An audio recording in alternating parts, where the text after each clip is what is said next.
Nah, gue punya pengumuman nih, tukang review anime kayak gitu 100% gak ada yang objektif. Gue juga gak objektif jujur kalau gue review anime, kasih rekomendasi anime. Tiap orang dalam kasus ini yang gue sebut adalah content creator wibu pasti punya preferensi masing-masing yang lebih mereka suka gitu. Jadi ya review anime gak mungkin 100% objektif jujur. Gue bakal ngomong kalau misalnya kenapa orang-orang review anime itu gak mungkin 100% objektif. Termasuk gue caranya, ya gue bakal breakdown kayak preferensi apa sih yang jadi pertimbangan orang-orang gitu kalau nonton anime. Dan ini disclaimer aja, ini adalah penelitian dicampur opini pribadi yang risetnya sangat amat tidak mendalam gitu. Dengan caranya gue nge-scroll YouTube orang-orang kreator wibu, gue nge-scroll TikTok kreator wibu dan lain deh gitu, dan akhirnya gue menyimpulkan ini yang biasanya jadi preferensi orang-orang gitu. Jadi ya udah gitu aja disclaimernya. Langsung aja gue mulai dulu nih tentang bahas preferensi orang-orang nih. Biasanya preferensi orang itu ada yang mulai dari genre-nya itu apa. Gue yakin semua orang itu rada bias gitu, punya kecenderungan menyukai satu genre lebih daripada genre lainnya gitu loh. Kalau gue pribadi ya gue bias banget ke genre action macam Mob Psycho. Terus yang kedua, gue suka banget slice of life macam Bocchi the Rock yang isinya waifu-waifu lucu gitu deh, cute girls doing cute thing lah. Terus yang ketiga, gue bakal bias ke romance macam Boku Yaba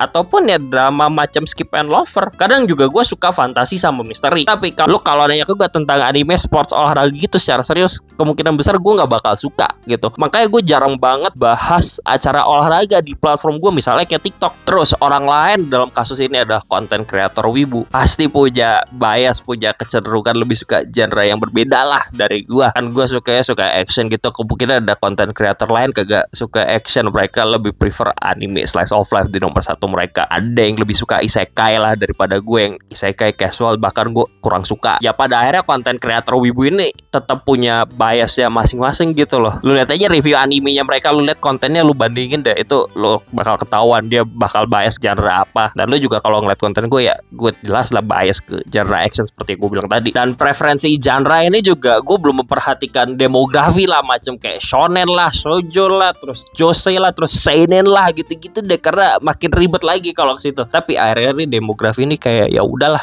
gak terlalu penting gak sih, kayak nonton aja gak perlu lihat demografi kan. Soalnya kadang ada cewek tuh tetap suka demografi shonen kan, ya udah kagak masalah kan. Anyway, poin selanjutnya ya biasanya jadi preferensi orang setelah ngeliat genre suatu anime adalah preferensi ceritanya. Kita ambil contoh aja deh, udah milih genre apa, oke kita sebut genrenya romance ya, romance gitu. Romance itu lu bisa pecah lagi. Ada orang yang prefer romance itu ngayal akut dan kemungkinan besar gak bakal kejadian di dunia nyata, yang haram lah, katakanlah kayak nisekoi. Atau ada content creator yang prefer gak ada haram-haraman dan dalam tanda petik lebih realistis macam Horimiya. Belum lagi kalau ada orang yang prefer pace ceritanya itu lambat atau cepat atau ini atau itu dah. Di genre action juga gitu lagi deh. Kayak misalnya lu prefer cerita shonen pada umumnya, kebaikan melawan kejahatan, ya lu lebih bakal suka Demon Slayer atau Boku no Hero Academia. Tapi kalau lu mau lebih edgy dan lebih aneh actionnya, ya lu ada Jujutsu Kaisen sama Chainsaw Man. Content creator perwibuan juga gini aja, biasanya ada yang prefer cerita yang inilah, ada yang gitulah. Dan kalau gue sampai kapanpun gue tetap bakal lebih prefer Chainsaw Man daripada Demon Slayer lah. Dan mungkin ada yang kebalikan dari gue, ada yang lebih prefer Demon Slayer daripada Chainsaw Man. Pasti ada itu tukang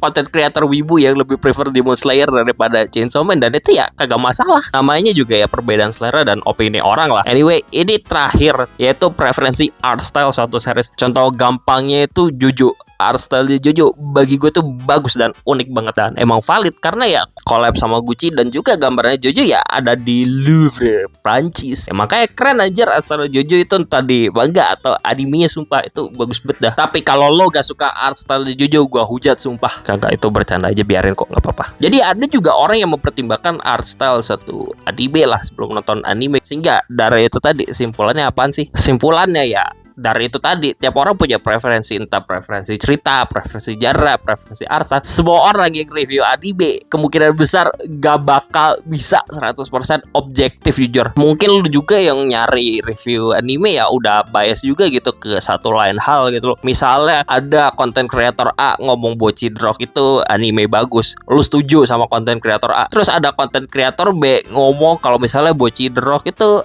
anime jelek, dan lu ngomong content creator B ini yang ngomong Bocchi Bocah The Rock itu jelek, lu bilang wah reviewnya nggak objektif nih, ya itu sama aja lu bias gitu. Lu lebih memperhatikan opini orang yang mengutamakan Bocah The Rock itu bagus gitu loh. Jadi emang pada dasarnya kita semua kalau nonton anime itu udah bias sendiri, udah punya kecenderungan masing-masing. Dan kalau review anime emang gak mungkin ada yang objektif gitu. Jadi lu gak bisa ngeluh kalau misalnya review anime, wah review anime ini gak objektif gitu-gitu ya, karena emang subjektif aja, entertainment gitu. Jadi jangan ngeluh kalau misalnya tukang review anime gak objektif, karena emang gak objektif gitu, subjektif semua. Jadi ya udah gitu aja, bye.